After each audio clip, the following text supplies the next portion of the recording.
महाराष्ट्राचा। नमस्कार, मी प्रतिभा। संध्या लाईव्ह मध्ये आपल्या सर्वांचं स्वागत। सध्या संपूर्ण राज्यात जोराचा पाऊस सुरू असून ओढे नाले वाहू लागले आहे। पुणे नाशिक महामार्गावर पावसाचे पाणी साठून त्याला नदीचे स्वरूप प्राप्त झालंय। त्यातच जुन्नर तालुक्यातील नारायणगाव जवळील मीना नदी पात्रावरील इंग्रजांच्या काळातील 100 वर्षांपूर्वी बांधण्यात आलेला पूल धोकादायक बनला आहे। जुना मुंबई नाशिक हायवेवरील मीना नदीवरील पूल खचण्याची शक्यता दिसून येत आहे।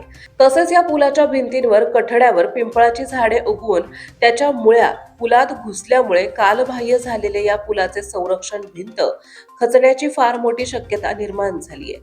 लवकरात लवकर संबंधित अधिकाऱ्यांनी याची दखल घेऊन काम करावे अशी मागणी राजे ग्रुपचे अध्यक्ष जुबेर शेख आणि सर्व पदाधिकाऱ्यांनी आणि ग्रामस्थांनी केली आहे। संध्या लाईव्ह साठी प्रतिनिधी मंगेश पाटे, नारायणगाव। ताज्या आणि महत्त्वपूर्ण बातम्या पाहण्यासाठी आजच आमच्या संध्या लाईव्ह न्यूज चॅनलला YouTube वर सबस्क्राईब करा आणि बेल आयकॉन प्रेस करा।